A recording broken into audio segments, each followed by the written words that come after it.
besides that, you know, this community just, my sense is the community wraps their arms around us. So I'm just saying thank you for what you already are doing, because I think we have a lot of things in place that are helping us, and the support.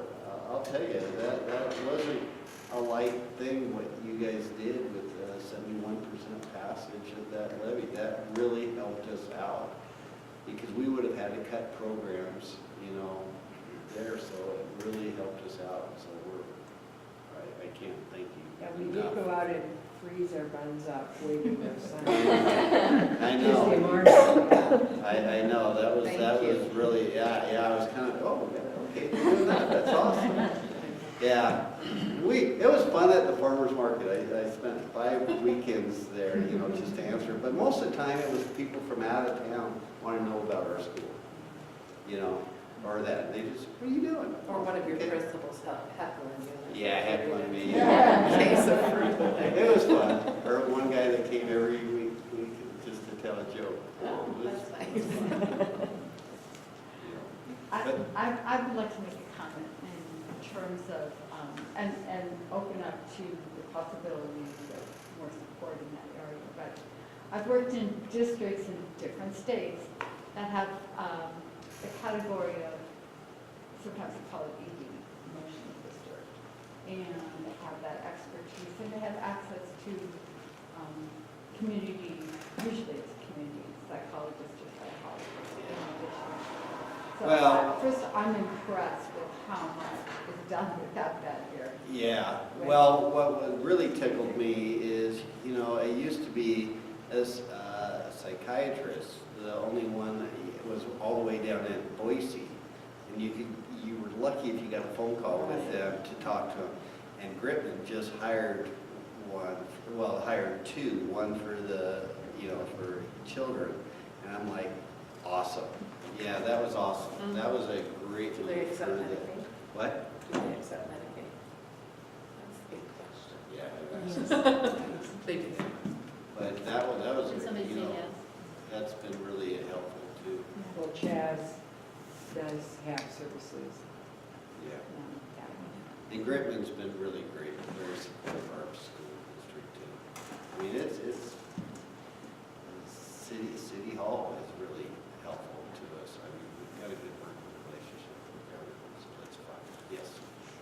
If you had, so part of League of Women Voters, we've also talked about this ACES study, and we're looking at ways that we could help as a community make impact.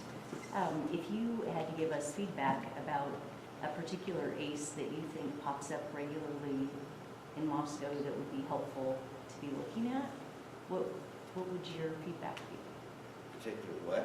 Oh, Christ, okay. Yeah. Is it the Regularly? opioid crisis? Do you have any issues with that going on? With what? The opioid crisis? Do we have an issue with that in We town? haven't seen it. That's- I would say, you know, with the marijuana being very easy to access now, you know, 6 miles, wow, we're having to look at it more carefully, because now they're so, you know, suckers, you know, and that, so everything. But we just, I just bought some swabs that if we touch the bag inside, it will tell you if it's just a regular sucker or if it's has a little special kick to it. I think that, you know, on occasion we have issues with substance abuse with parents. On occasions we have domestic violence situations. On occasions we have parents that have been put in jail. I would say probably the biggest, the largest population of children, it's coming from divorce of parents across socioeconomic status. And if I were given a dime for every parent that would come into me as a counselor and say, we're getting divorced, but it really isn't going to affect the kids. Well, and we're seeing attorneys and parents asking staff to testify and things like that. If I had any law that I would love to have, is that schools would be immune to that, because because what we see is our school is a safe spot for these kids.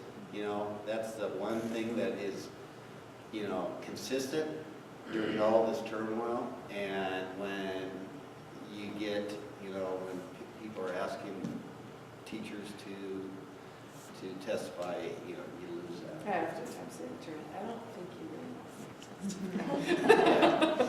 Yeah. But I think, so I don't know in regards to your group of how to support, I mean, some of them are life, some kids, a crisis is that they're getting a new sibling, you know, or something like that. I think that the hardest 3 weeks of the school year is between Thanksgiving and winter break. Yep. And I It's often crazy. say that who would have known that a Christmas tree in a living room would create such havoc in a child's life? But it does. I mean, and if you think about this, if it's your own living room, I mean, we have to rearrange furniture, you know, things are crowded, it's exciting and stuff, but it is different. It upsets the apple cart. Like, just hold on, just hold on. Well, And it's good. It's all exciting stuff. Family are coming. They're all positive things, but it's different. It's all also closer to spring break. I'll tell you, superintendent I work for, he called it the funny season because that's when we get the weirdest complaints and things like that. As you get closer to spring break, because people got cabin fever, and I'll tell you what,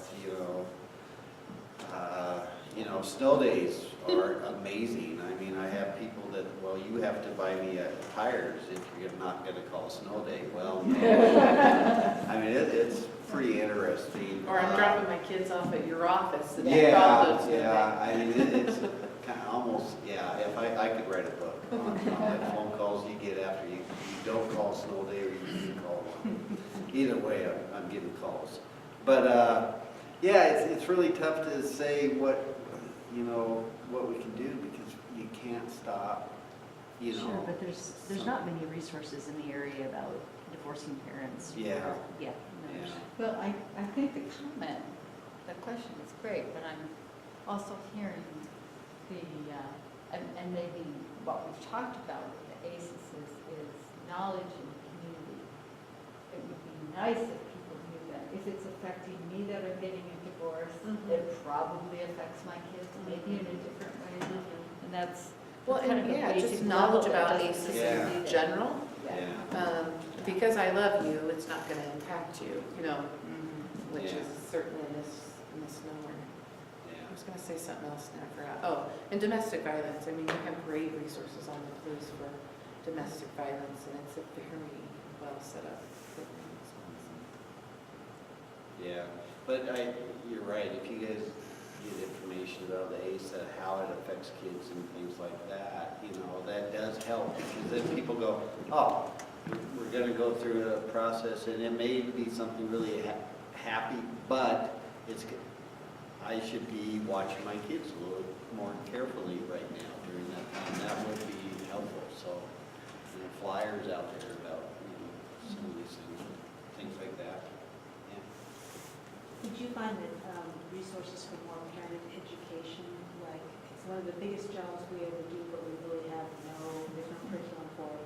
A lot of people are just trying to figure things out. Do you think those kinds of resources might help your families as they're transitioning and? I think so, because I think sometimes we as educators, someone, I love doing this, they go, you're on the airplane, how many kids you got? I got 2,400. I only have to pay for 2 of them. But we've dealt with kids and we feel like we've got a good grasp of, their behaviors and things like that. But, sometimes you got to go back and look at the parents and go, if it's their first kid or something, you go, they're new at this. This is a lot different for them. They don't have these tricks that we've learned over the time, and so I know I've taught the de-escalation and everything with parents at times to just to get them to understand things not to do and to do and so forth. But it's sometimes we have to just remember that these people are coming in, and like someone, I learned this early on, is most of the time when a parent comes in and they're angry, you know, all I keep thinking is they're angry because they're scared. Because something's not working with their kid. Their kid is their best product they gave us. Sometimes it's not the product we want, you know, but it's the best product they gave us, and something's not working, and they're scared. And I go in with that, and we have a lot better discussion, so they calm down, we satisfy. The you know. school district, I mean, we do provide parenting classes. McDonald has parenting classes, our last one is on Monday. We have 400 students in our class and we have 13 parents coming to a parenting class, which is actually a pretty good size. But even a mentoring program for parents, you know, because it's, Totally. yeah, it's because some of these people are, you know, they're college and they're away from their parents and. I really appreciated that the Moscow PD did that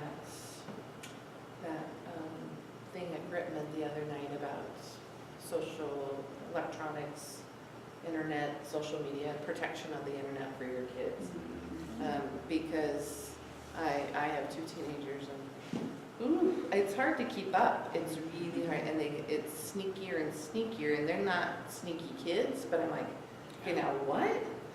How many of you realize most kids have 2 Facebook accounts? One for mom and dad No. and one That's from. not true, Greg, they don't use Facebook. Well, Only old people use Yeah. Facebook. yeah. Well, 2 accounts and whatever they're on currently, yeah. Yeah. You know, Instagram is even good. What is your policy about phones at school? My policy about phones is they have to be turned off and in their backpacks during the day. I think the high school allows them to have it with them, but they're supposed to, some teachers ask them to drop them off, and can, you know, drop them off in front of their classroom in pockets. Some let them have it, some use them at times, you know, but there's, you know, at certain times to do research or something, so it's kind of clear across the board. Last I heard, it changes. For They're five. not supposed to have them in classrooms unless they're being asked to use them for an educational For purpose, but they education. can use them in the halls in between. So in their classroom application. And I have 5 Unless to they have a 11. reason to have them for education. I have 5 to 11-year-olds, and you'd be amazed how many have cell phones. And frankly, I mean, there's a good percentage that walk to and from school, and I can see why the parents want them to have a cell phone with them. But my biggest concerns with cell phones are pictures in the bathroom, and then pictures in the classroom. And the reason why, we have a handful of kids that can't have photos taken. But I don't ever want a picture to be taken in a classroom and in the background, a student being helped by someone on the special ed staff. And because we've just breached all sorts of confidentiality that I don't have any control over afterwards. So those are my 2 sticky points on this. And so they can take them out as soon as they leave my school doors, because many times they're calling their parents saying, I'm headed to the crosswalk, or meet me at Bergman's Path Pond or something. I noticed that at Halloween, a kid came up to the door, you know, probably like a 6th grader, and she goes, so what street is this? I go, Hazen D. Okay. She goes, I have to report to my parents every, you know, half hour where I'm at. I go, okay, that's You could look at the streets. Yeah, but I thought that was kind of, Yeah. that's kind of cool. Yeah, that's good, so.